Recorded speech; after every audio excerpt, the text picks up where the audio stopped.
నమస్కారం 9 TV news కి స్వాగతం. హెడ్లైన్ చూద్దాం. కీలక నిర్ణయం తీసుకోనున్న రేవంత్ రెడ్డి సర్కార్, త్వరలో రైతు ఎడ్యుకేషన్ కమిషన్ల ఏర్పాటు.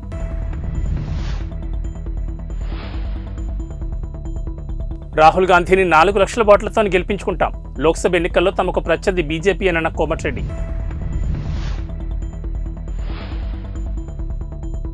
బండి సంజయ్, ధర్మపురి అరవింద్ పై మంత్రి పొన్నం ప్రభాకర్ ఫైట్. పార్లమెంట్ ఎన్నికల తర్వాత వాళ్ళిద్దరికీ పిచ్చిలేస్తుందని విమర్శ.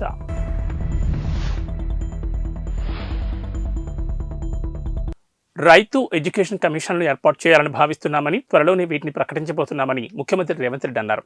నాడు పౌర సమాజం ప్రతినిధులతో ముఖ్యమంత్రి సమావేశమయ్యారు. ఈ సందర్భంగా మన విద్యా విధానం ఎలా ఉండాలో ఎడ్యుకేషన్ కమిషన్ నిర్ణయిస్తుందని తెలిపారు. తమ ప్రభుత్వం ఏర్పడిన వెంటనే ధర్నా చౌకను తెరిచామని అన్నారు. ప్రజాభవన్ ప్రజలకు అందుబాటులోకి తెచ్చామని చెప్పారు. ప్రజాపాలన ద్వారా సంక్షేమ పథకాల దరఖాస్తులు స్వీకరించామన్నారు. 25 ఎకరాల్లో ఎస్సీ, ఎస్టీ, బీసీ, మైనార్టీ గురుకులాలను ఒకే ఇంటిగ్రేటెడ్ క్యాంపస్లో ఏర్పాటు చేయనున్నామన్నారు. పైలట్ ప్రాజెక్టుగా కొడంగల్లో ఏర్పాటు చేయనున్నామని తెలిపారు. కుల మత వివక్షను పూర్తిగా తొలగించాలన్నదే వీటి ఉద్దేశమని చెప్పారు. పంటల బీమా పథకాన్ని పకడ్బందీగా అమలు చేయబోతున్నామని అన్నారు. పంట మార్పిడి పథకాలకు ఎక్కువ ప్రాధాన్యత ఇవ్వాలని నిర్ణయించామన్నారు.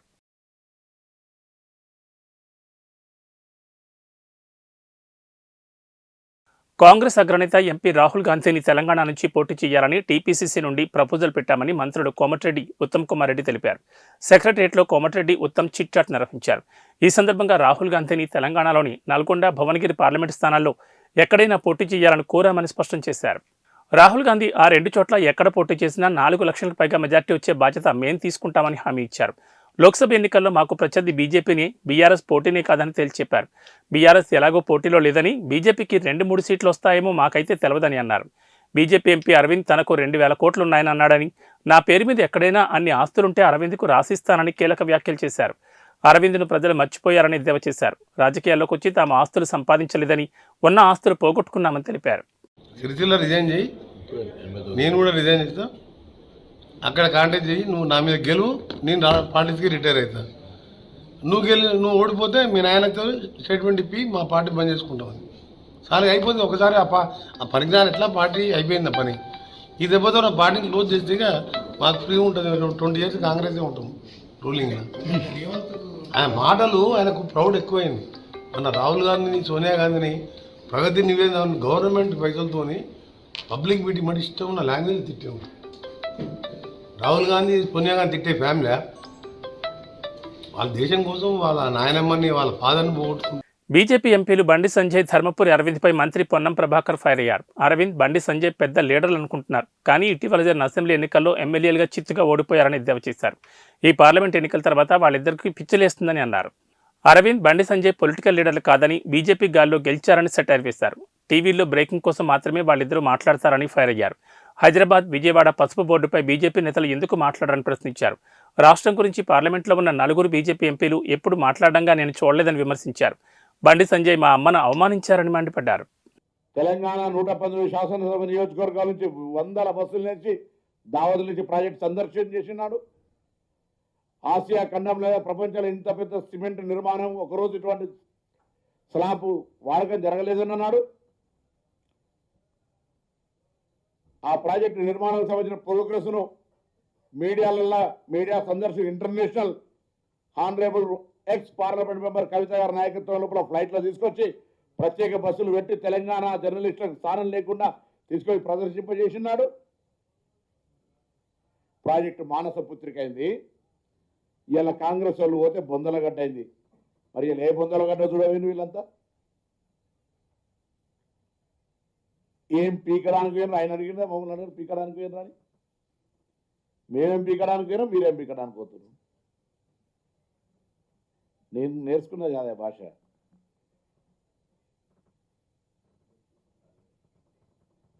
స్కూల్లో మాకు ఇట్లా నేర్పలే. పొలిటికల్ స్కూల్గా సరిపడి ఇట్లా అయిపోయింది భాష పూర్తిగా. ఈ మధ్య అయితే ఇంకా చూస్తారు కదా, కనీసం ఆఖరికి అమ్మ పుట్టుక గురించి మాట్లాడే విధవాలు అయిపోయారు ఇక్కడ ఒక్కొక్కరు సిట్టింగ్ పార్లమెంట్ మెంబర్లు. అందరికీ తల్లులు ఉంటాయి. తల్లి పుట్టింది కూడా వాళ్ళ సొంత తల్లి పుడితే కూడా నరసచ్చి చెప్పేదాకా ఆ తల్లికి కొడుకని తెలియని పరిస్థితిలో మాట్లాడితే కర్మ ఏం చేస్తాం. కానీ సో బీఆర్ఎస్ ప్రభుత్వం చేసిన పాపాల్లో కేంద్రం పాత్ర ఉందని నీటిపారుదల శాఖ మంత్రి ఉత్తమ్ కుమార్ రెడ్డి అన్నారు. సచివాలయంలో చిట్ చాట్ చేశారు. 2 పార్టీల మధ్య అలై బలై ఉందని, అందుకే 1,00,000 కోట్ల రుణం వచ్చిందని అన్నారు. మేడిగడ్డ నిర్మాణ లోపం ఉన్నందున L&T కంపెనీకి చెల్లించాల్సిన 400 కోట్ల బిల్లులను ఆపామని చెప్పారు.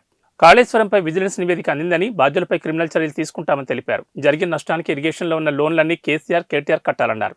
మేడిగడ్డ వెళ్లిన బీఆర్ఎస్ లీడర్లు క్షమాపణ చెప్పాలని పేర్కొన్నారు.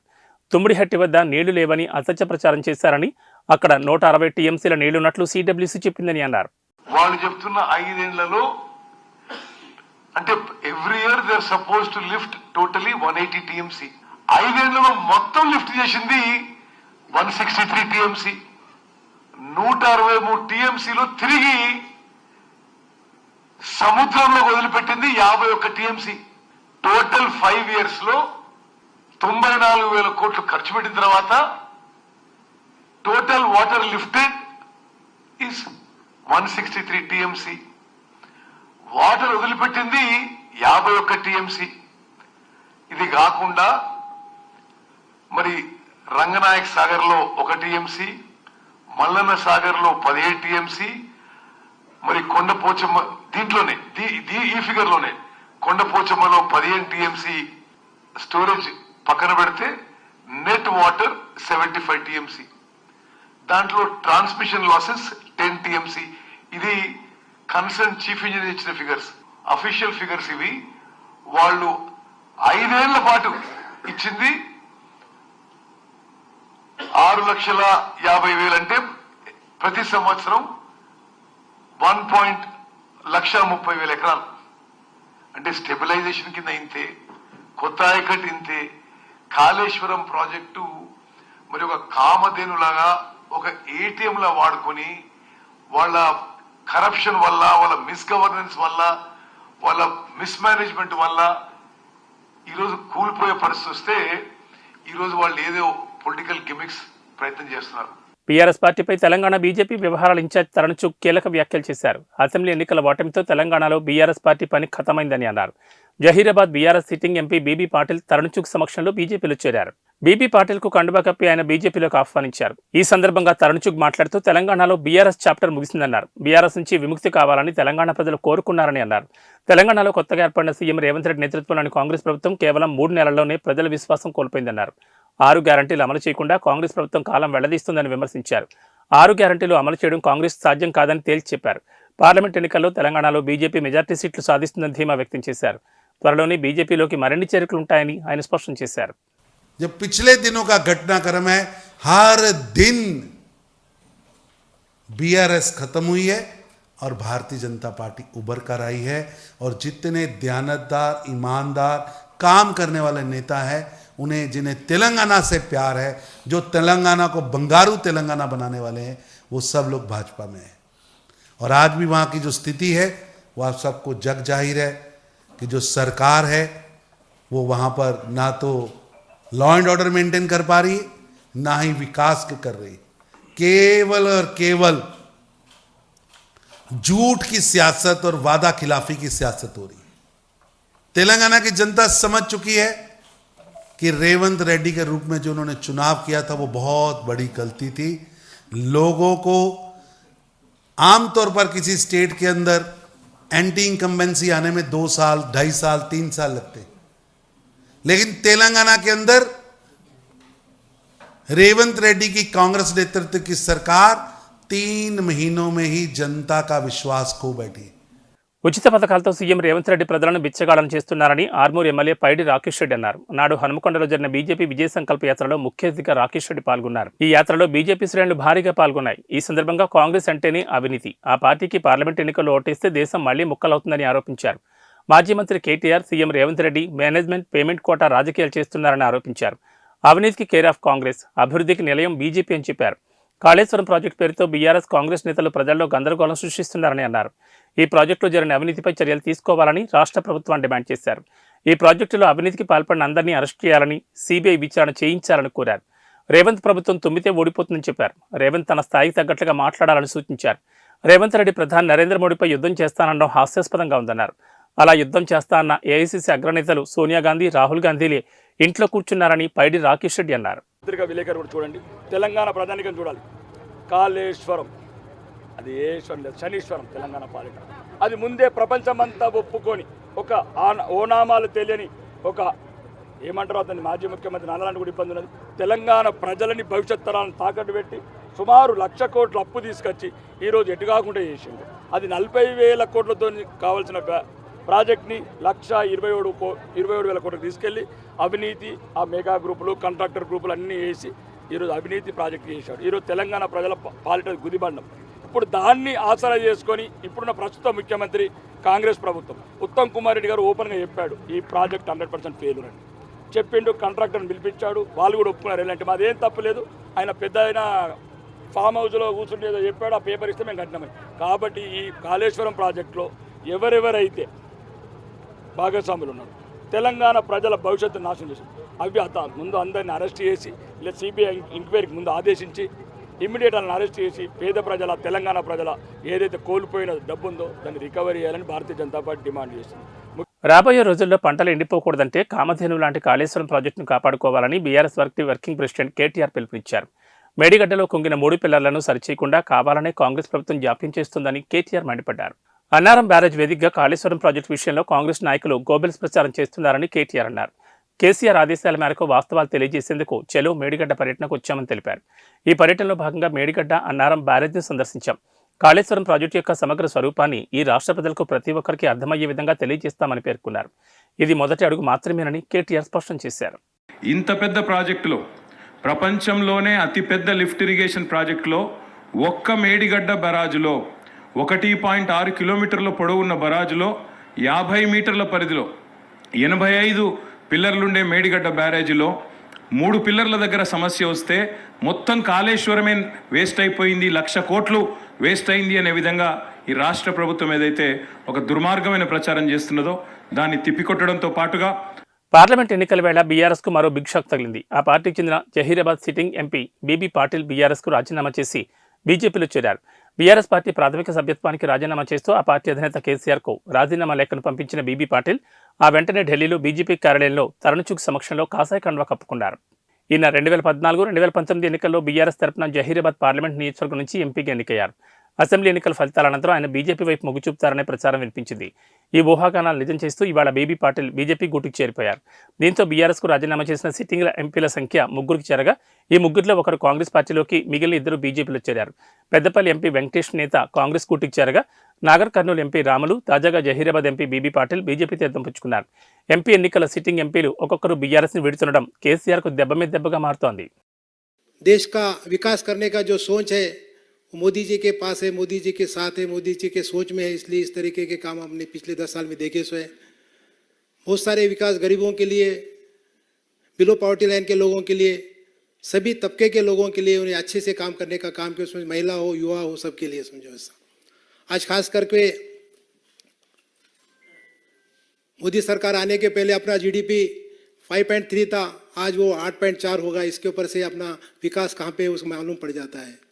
आज हमारे नेता को मोस्ट ट्रस्टेड लीडर के नाम से जाना जाता है, उनका एक विश्वास है, पूरी दुनिया में एक उनको विश्वास किया जाता है। आत्मनिर्भर भारत, इंडिपेंडेंट भारत बनाने में उनका बहुत बड़ा योगदान है। डेफिनेटली सभी लोगों को रोजगार देने के लिए, सभी अलग अलग योजना के साथ सब जोड़ने के लिए उन्होंने बहुत सारा काम किए सो है। खास करके महिलाओं के लिए आज कल परसों हमने देखे करोड़ों लोगों को करोड़पति बनाने के लिए उन्हें बड़े बड़े स्कीम्स लेके आके महिलाओं को एक प्रोत्साहित करने का भी काम किया सो है। उसी तरीके से पिछले 10 साल के कार्यकाल में सभी राज्यों के लिए विकास के लिए किस तरीके से काम करना चाहिए वो भी सब सोच के विकास के लिए काम करने का भी काम किया सो है। और 10 साल के कार्यकाल में बहुत सारे इम्पोर्टेंट बिल्स लेके आके जो कई दिनों से पेंडिंग थे उसमें वैसे काम भी करे, जिसमें राम मंदिर का उद्घाटन का कार्यक्रम हो, अनुच्छेद 370 का हो, 3 तलाक हो, सर्जिकल स्ट्राइक हो, मुफ्त कोविड टीकाकरण हो, स्वच्छ भारत अभियान हो, मेक इन इंडिया हो, ऐसे अलग अलग प्रोग्राम लेके एक अच्छा भारत बनाने का जो काम किया सो इसलिए मैं खास करके सभी हमारे केंद्र के मंत्रियों को, मोदी जी को धन्यवाद देना चाहता हूँ।